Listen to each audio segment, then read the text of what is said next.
Hello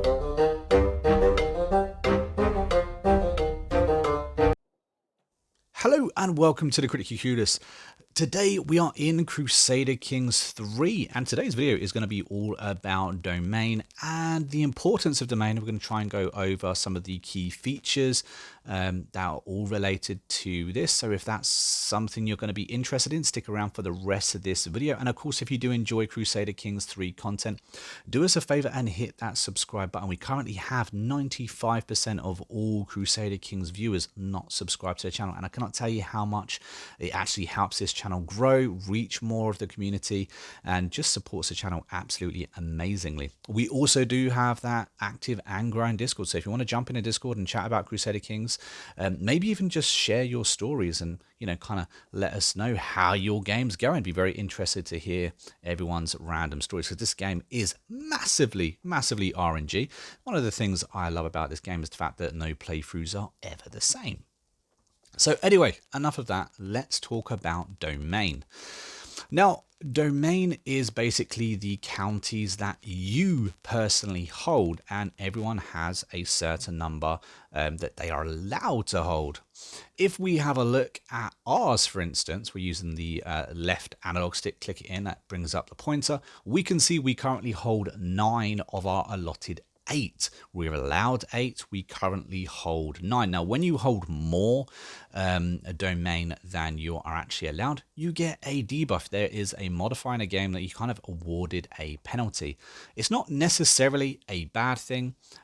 So just have a look at that, weigh it up for yourself. You're perfectly allowed to hold, as many counties as you want, depending on the game, where you are in the stage of your game, and just what you have to juggle with. I think one of the main things to keep kind of in mind is that holding more land than you actually have a right to hold means that you'll have an opinion modifier against you, meaning those vassals that you have, it's going to be hard to manage them and to keep them happy, because it's going to be, a constant debuff there. They're going to be resenting the fact of just how much land you have.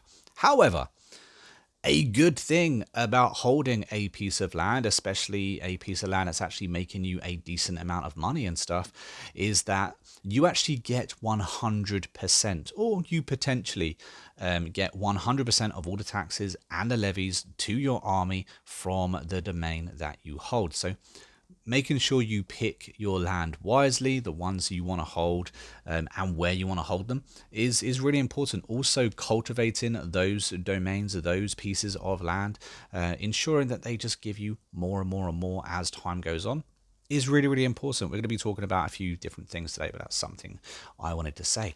If you actually click on the 8, on the ones you're entitled to, you can see that we are getting a debuff because we hold more land than we're entitled to. We're getting a -10 in vassal opinion. We're also getting a -20 in domain taxes. That's over all domains, not just the extra one that you're holding, and the same for the levies as well. And if you actually look, you can see that we are allowed 8 because we have stewardship.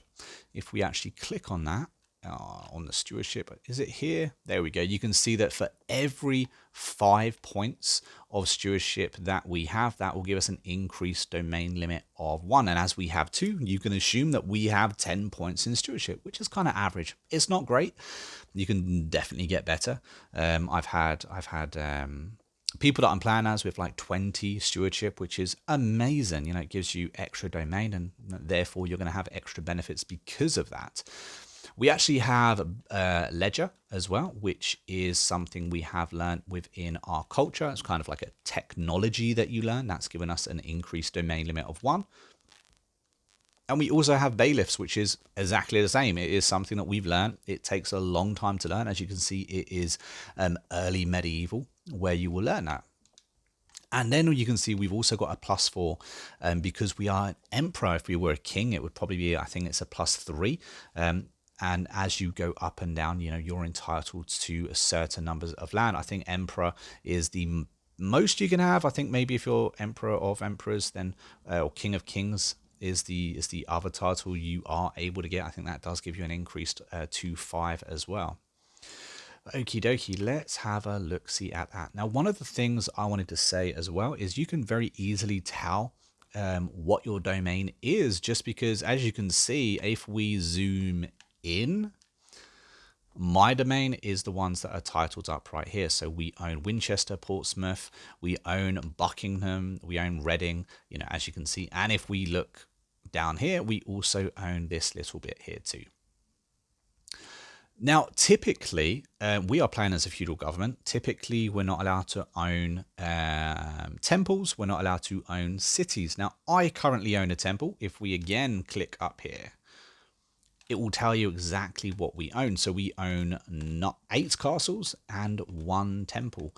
I believe I'm allowed to own a temple because I've kind of, I have my own faith running. Therefore, that's why I'm allowed to do that.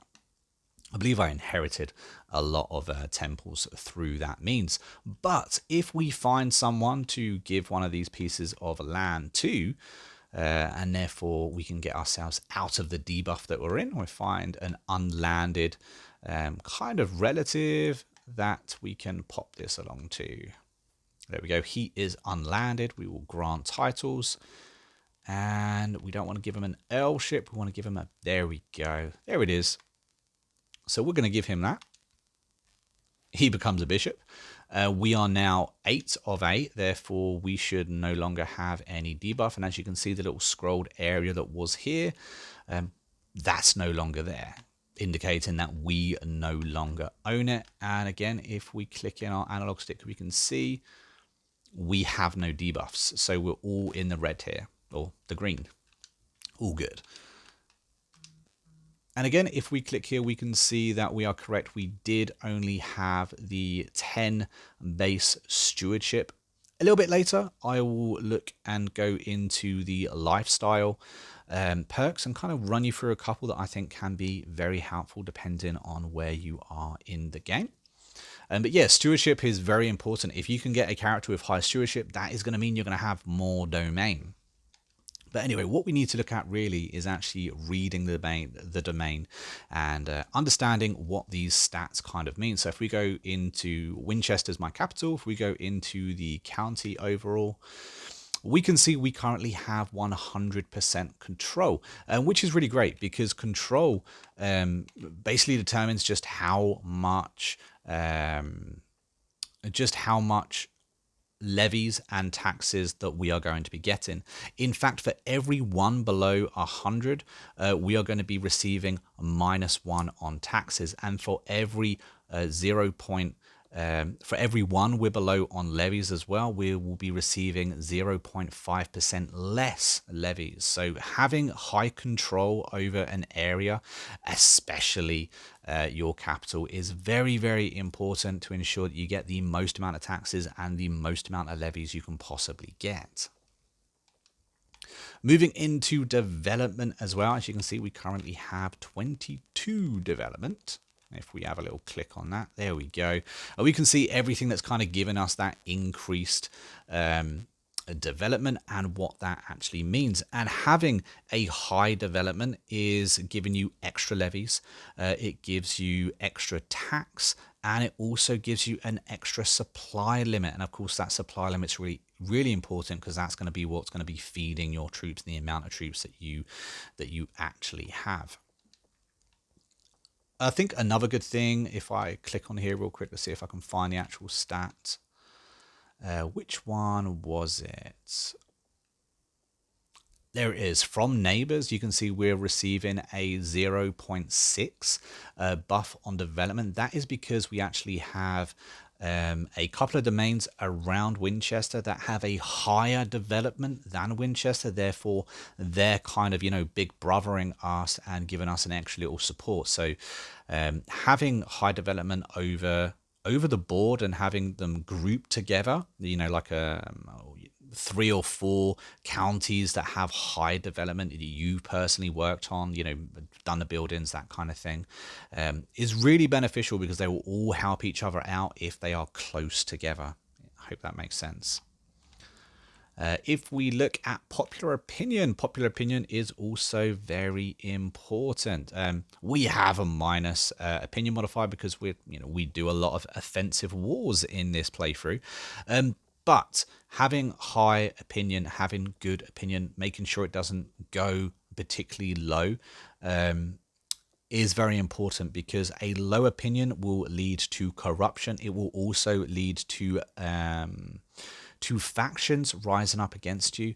So if you do end up finding somewhere where you have low control or low opinion, try and change it. There are different things you can do to ensure that you have the a good opinion and a good control, and most of that actually comes within your council as well. The council's really good for certain things like that. Even if you have a different faith, as you saw there, we actually have the same faith. Monk's Temple, that's a faith that I created, but it's my religion, and that's the county. My county's religion is the same as me as well. If we were of different faiths, that would again affect the opinion modifier. If we were a different culture, again, that would affect the opinion modifier as well. So ensuring that you have a good opinion can be really, really beneficial. We would be in a plus opinion currently if we wasn't, warmongering so much.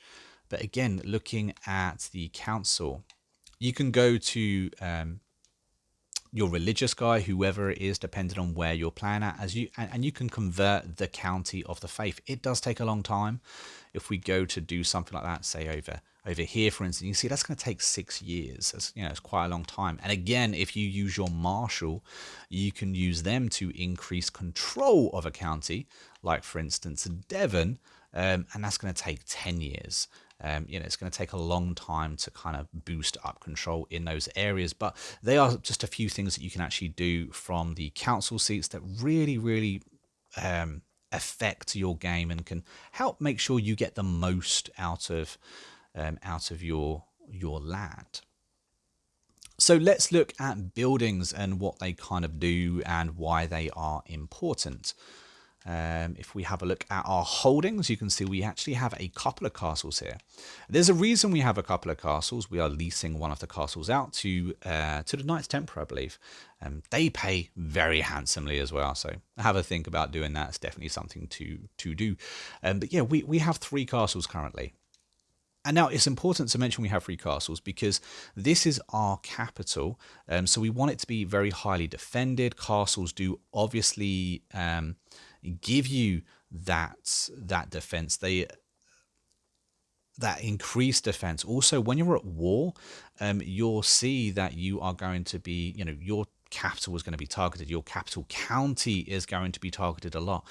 And counties cannot be controlled by the enemy unless they control every single castle in that county. So if you have multiple castles in a county, the enemy then have to take out every single castle in order to own that county. So that's something to consider into why we would be looking to build more castles.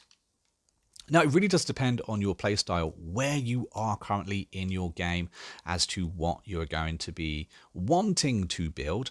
I can't really recommend you either way. I would say that having an extra castle is pretty much as good as having an extra county. You're going to be getting a decent amount of taxes and levies from doing that.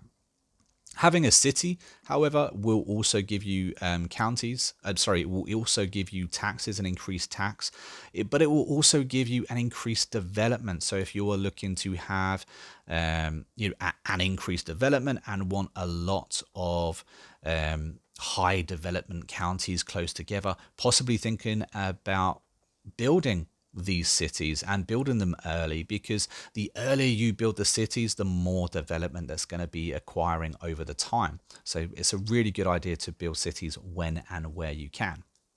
Also, temples. Temples are really good because one, you get extra increase to taxes. You also get extra increase to your faith, your monthly faith income as well. And of course, you also get an increased control growth. So remember when we were talking about earlier about having high control, how important that is, because that will literally affect your levies and your taxes. In fact, for every point under 100 you are, you really do start getting some major debuffs there. But what you could consider is actually building an extra temple. If you have a county with particularly low control, consider building a temple, because that does also contribute to the control growth. As you can see, that only takes 5 years. It will take me 5 years to build a temple. But if we look in our council, it's going to take my marshal 10 years in order to increase there. So potentially building the temples are going to be a lot quicker and a lot more effective than getting your marshal to do it. Again, the marshal can only focus on one thing as well, whereas you can build multiple buildings at a time, and then you can probably build multiple temples and have them going to increase your control. The church, the faith, is so powerful in Crusader Kings 3. It's definitely something not to ignore. I have done its own video when it comes to faith, so maybe check that out if you haven't already done so. Let's have a little look-see at lifestyle now. We have a few different things in lifestyle that can be really useful. As we said earlier, stewardship is very important. The higher your stewardship, the more domain you actually have. And if you actually look here, we have a couple of perks that are really, really useful. Cutting stones increases decreases the cost of buildings, which is really, really useful. And you can also go down here and get a professional workforce, which will decrease the construction time for the different buildings and holdings as well. And again, all the way down here in divided attention, it will also increase your domain limit +2, which is quite huge. That's a big skill. I mean, if you're going to go down here, if you're going to be thinking about doing this early, and I do recommend looking at early. I think stewardship's a great one to go down anyway. Doing this early in your campaign, getting buildings done, and that kind of thing, increasing your domain so that way you've got more inheritance to pass on as well. I definitely think that this is a valid option. However, if you are doing a lot of conquering, if you are conquering other faiths, other cultures, I would strongly recommend looking at the overseer and going down this role and eventually going down to absolute power, because it's just very, very good to get absolute power. And it just means that you can make sure that no one's going to be doing anything that they shouldn't be doing. But guys, I think that kind of covers everything, at least in part when it comes to domain. Hopefully I've covered everything enough for you guys. Like I said, these videos can be very, very long. There's a lot to talk about, and there's always going to be things I miss. So if I didn't quite go into anything in enough detail, let me know. I've also done a separate video on succession as well. So if you want to look at, keeping your domain and your kingdom together, there is that video there for you to watch as well. But guys, I've been a monk. We've been Critically Clueless. I hope you enjoyed it. If you have, don't forget to hit that like button and of course subscribe to the channel. Don't forget about that Discord as well. And we also have a Facebook group that I've recently become an admin of. So if you are a console player and a Crusader Kings player, then possibly think about joining that. If you don't like the idea of joining a Discord, it does have, I think, 300 members in or so. We'd like to see it grow. And again, it's a good place to kind of share ideas, share your stories, and of course, ask for help as well. But until next time, guys, I've been a monk, and I will see you in the next video real soon. Until then, take it easy. And of course, happy gaming.